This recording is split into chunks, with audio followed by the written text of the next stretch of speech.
예, 우리 기도하시면서 우리 오후 예배 시작하겠습니다. 하나님 아버지 감사하고 또 감사드립니다.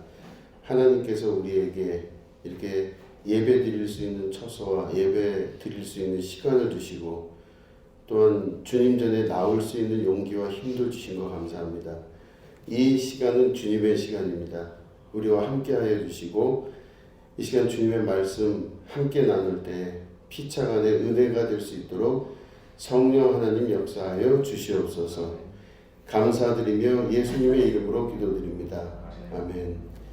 예, 우리 하나님 말씀 함께 보시겠습니다. 요한복음 13장 33절부터 38절에 있는 말씀입니다.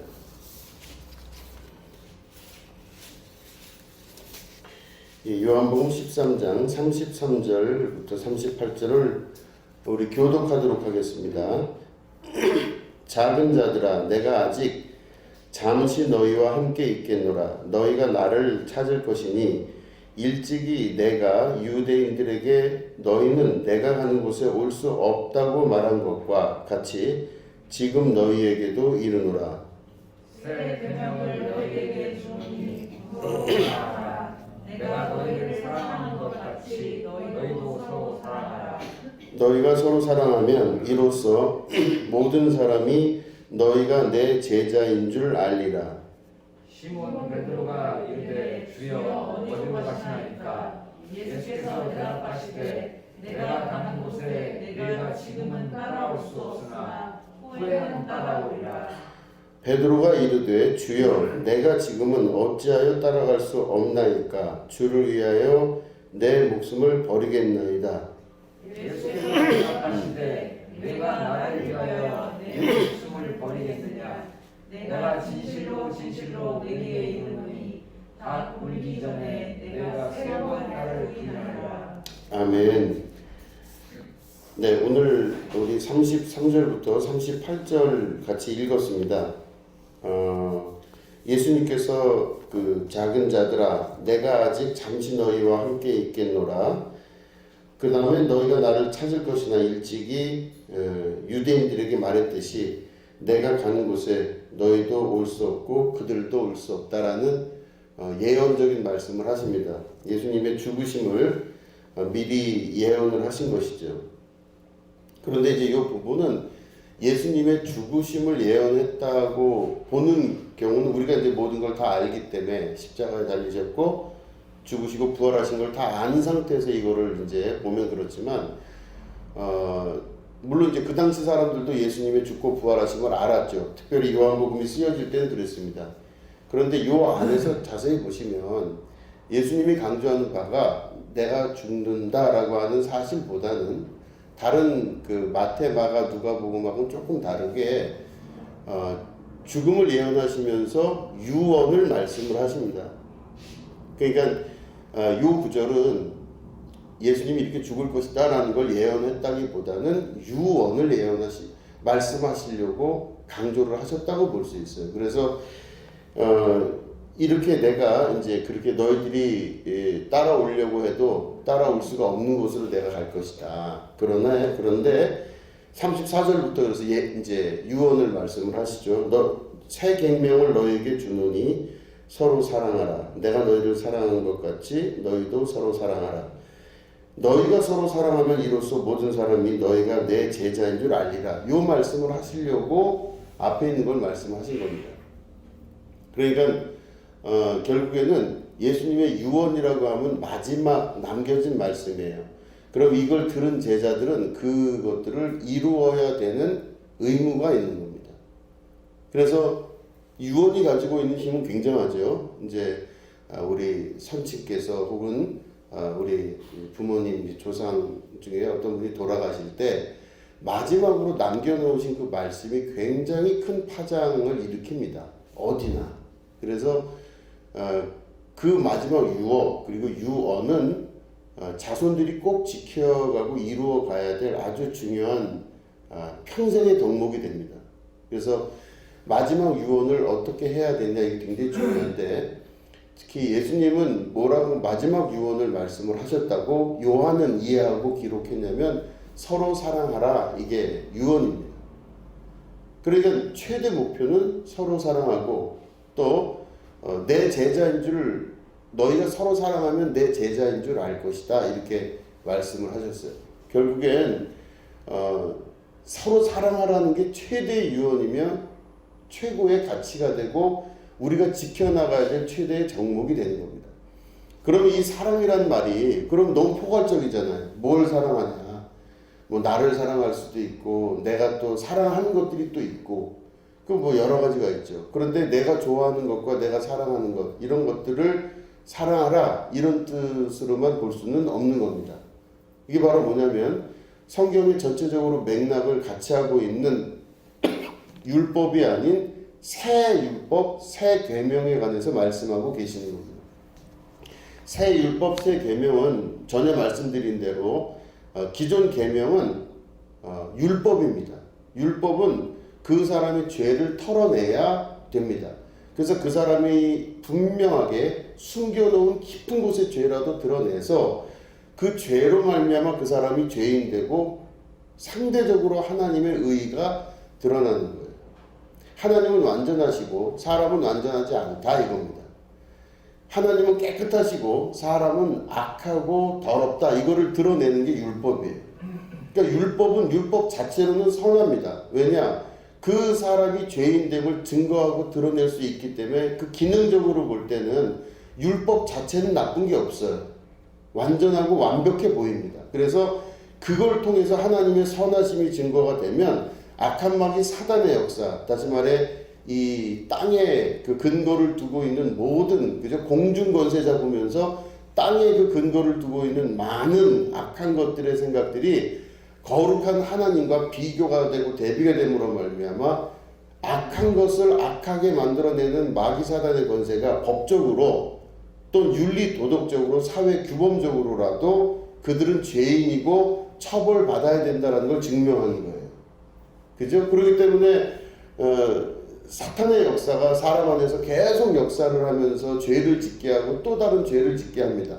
근데 그 죄를 드러냄으로 말미암아 하나님이 거룩하시고 그다음 이 거룩하신 하나님은 죄가 없으시기 때문에 죄는 가만히 너가 죄 있다 이걸로 끝나는 게 아니라 죄는 반드시 그 대가를 치러야 돼요.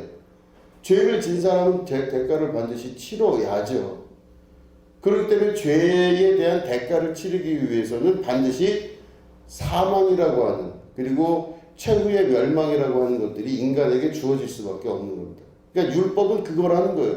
끊임없이 그 사람의 죄를 드러내서 그 사람이 죽을 수밖에 없다는 것을 알게 하고 그 죽을 수밖에 없는 죄인을 양이나 비둘기나 염소들을 이렇게 제물을 바치면서 자기의 죄를 사하게 해달라고 해서 이 죄를 용서함 받게 하는 그런 종교적인 틀 안으로 계속 그 안에 들어가 있었던 것이죠. 그런데 이 율법이 그렇게까지 역사를 해서 사람들의 죄를 계속 찾아내요. 그 율법 앞에 선 자들 중에 의로운 사람이 하나도 없는 겁니다. 율법 앞에 서면 우리는 다 죽을 수밖에 없어요. 뭐 저나 여러분이나 끝까지 율법이 찾아가서 여러분들을 발견해내기 시작하면 우리 중에 뭐 제대로 될 사람이 없어요. 다 멸망받아 최후의 멸망 안으로 들어가는 겁니다. 그러니까 뭐 의미가 없어요. 그냥 멸망받을 존재들이에요. 그런데 예수님이 오시면서 이 모든 율법의 마침이 되셨습니다. 그 마침은 뭐냐면 이 율법으로 하나님의 선하심이 드러난다고 하지만 실제로는 율법으로 인해서 더 큰 죄가 양산이 되는 걸 사람들 사이에서 보신 거예요. 이 율법은 종교적인 틀로서 엄청 깨끗하고 엄청 선하고 엄청 아름다운 것들만 강조를 하는 거예요. 그러니까 이 종교 지도자들이요 점점점 더 아주 깨끗하고 거룩하고 대단한 사람인 것처럼 보여요. 그래서 사두개인이나 바리새인이나 제사장들이나 보면 범접할 수 없는 사람이라고 여겨지는 겁니다. 그 제사장들이나 종교 지도자들이 얼마나 위대해 보이는지 몰라요. 일반 다른 분들에 비해서는. 그러니까 그들은 점점 깨끗하고 점점 거룩해 보이는 모습으로 하나님의 말씀을 붙들고 율법으로 이렇게 사람들을 징계해 나갈 수 있는 사람이라고 굳어지고 마른 거였었어요. 그러니까 결국 그 종교 지도자들은 더욱더 거룩한 척을 해야 되고 깨끗한 척을 해야 되고 아름다운 척을 해야 돼요. 깨끗한 흰 세마포 옷과 같은 장옷을 입고 길거리에 서서 금식한 얼굴로 하늘을 향해서 막 손을 들고 기도를 하고 있으면 저분은 뭔가 있어 보이는 성직자예요. 그러니까 그걸 다 강조하기 때문에 누구나가 다 성직자는 다 그렇게 하는 겁니다. 근데 그런 사람들을 향해서 예수님이 오셔서 뭐라고 그러셨냐? 이 거짓말쟁이들아 그런 거예요. 이 독사의 자식들아 그렇게 말씀하세요. 이 회칠한 무덤들아 그러면서 겉으로는 번지락한데 속은 다 썩어가는 이 악한 것들아라고 말씀을 하시는 거예요. 그러니까 결국은 율법이 최종적으로 주장하는 바의 맨 마지막 마침은 사람들의 겉모습과 속모습을 다르게 해서 겉사람과 속사람이 분리된 사람으로 이중적 인격으로 살아갈 수밖에 없게 만들어버린 거예요. 그러니까 율법의 선한 뜻은 그 사람이 죄인인 걸 드러내야 되는데 이 종교의 깊은 곳으로 들어가면 갈수록 그 안에서 하나님 흉내를 내려고 하는 성직자들로 인해 문제가 발생을 한 겁니다. 하나님처럼 되고 싶어 하는 거 어디서 많이 들으셨죠? 그죠? 아담이 왜 선악과를 따먹었습니까? 좋고 나쁜 거에 대한 판단을 자기가 하고 싶었거든요. 하나님이 하는 게 아니라.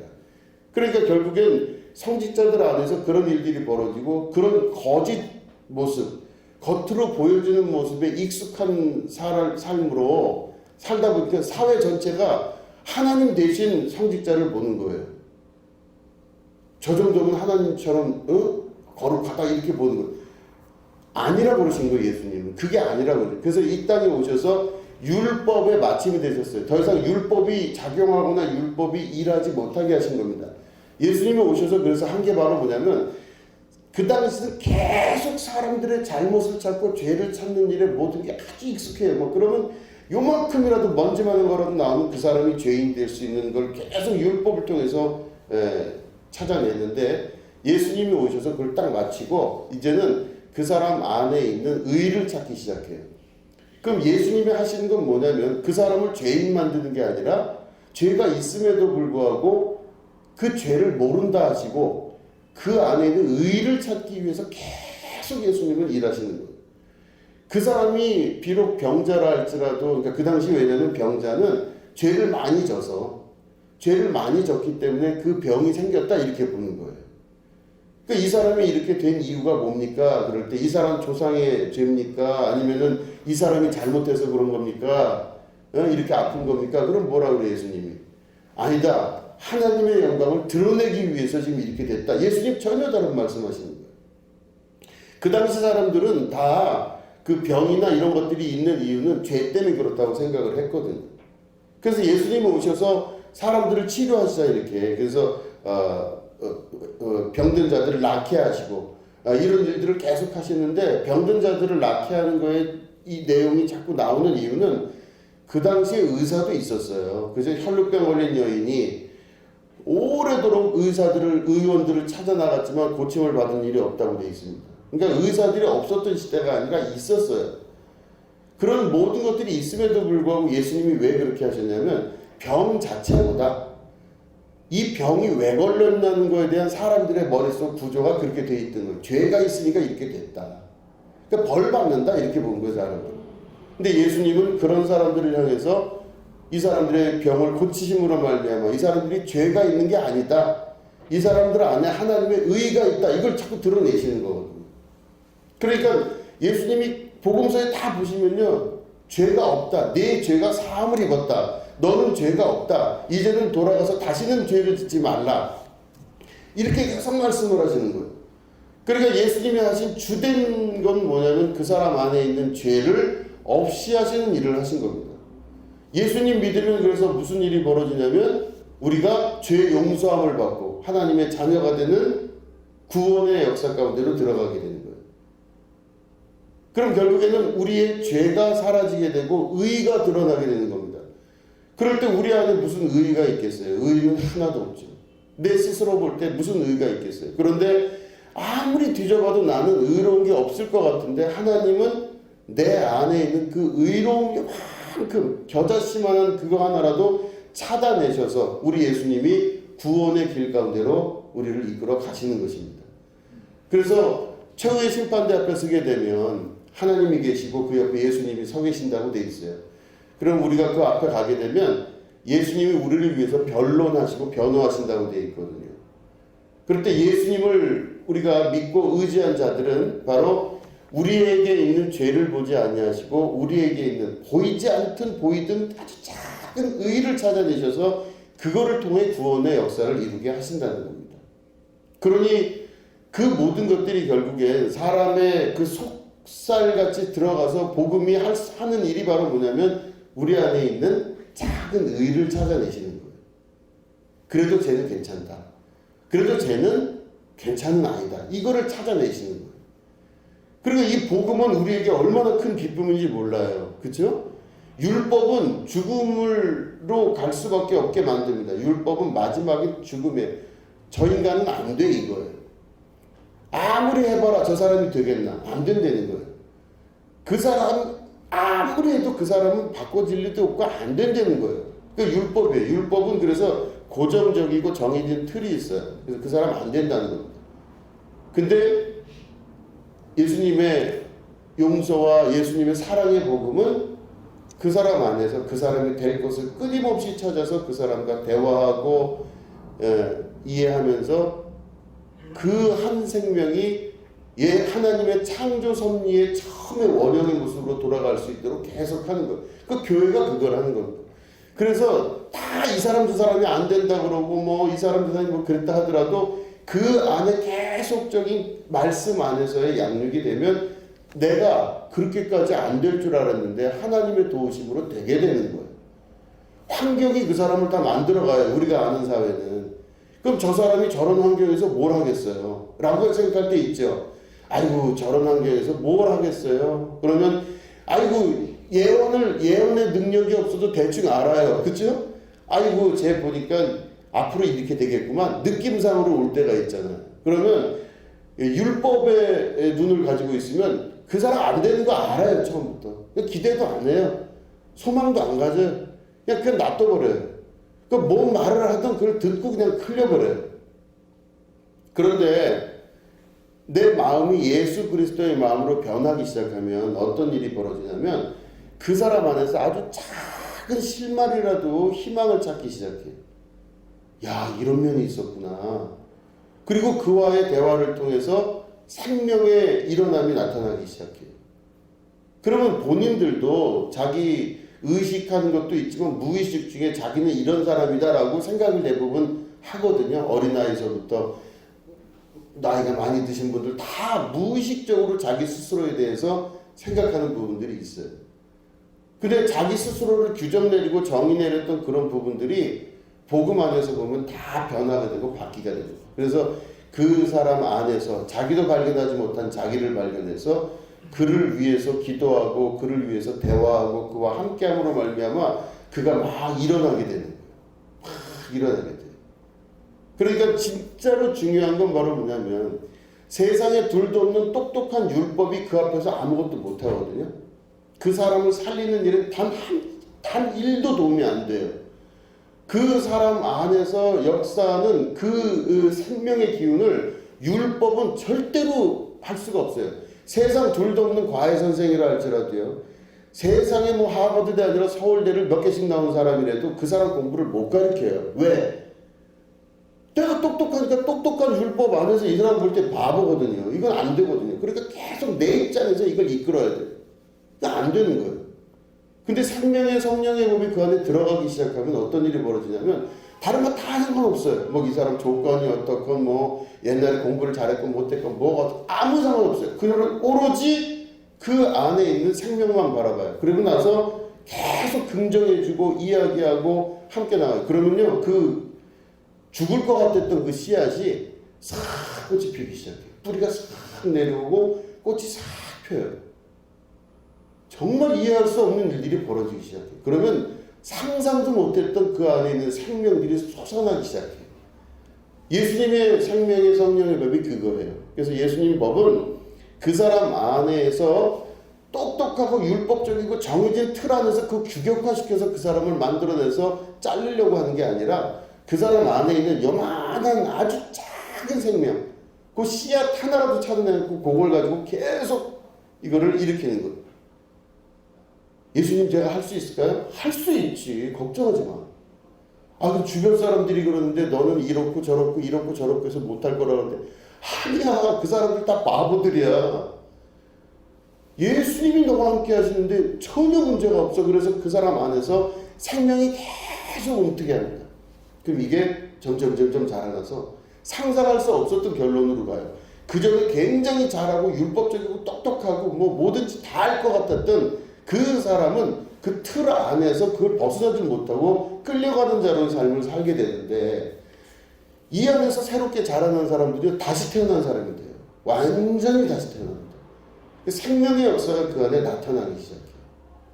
그러니까 예수님이 말씀하시는 서로 사랑하라는 것은 바로 뭐냐면은, 그전에는 그 사람 안에서 죄를 그리고 잘못된 것을 찾아내면서 규격화시키고 율법 안에서 틀을 만들어서 그 사람을 만들어내려고 하는 게 율법이었다면, 사랑은요, 한없는 용서, 한없는 자비, 이 사랑의 역사는 결국은 용서와 자비와 인내, 오랜 참음을 통해서 그 사람 안에서 생명을 계속 일으킬 수 있도록 기도하며 그를 바라보고 성장시키고 나타나는 아주 중요한 덕목 중에 하나거든요.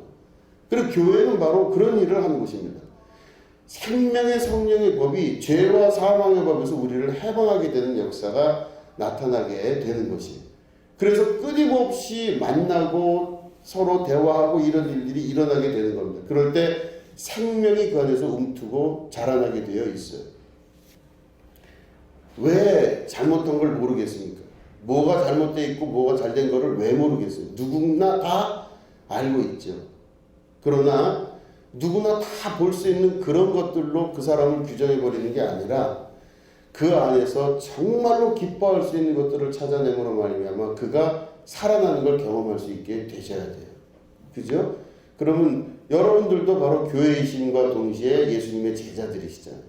그럼 여러분들이 어떻게 사셔야 되냐면, 바라볼 때, 사람을 바라보고 대상을 바라볼 때 그 안에 있는 잘잘못들과 내 마음에 들지 않고 뭐 이런 것들을 찾으려고 하지 마세요.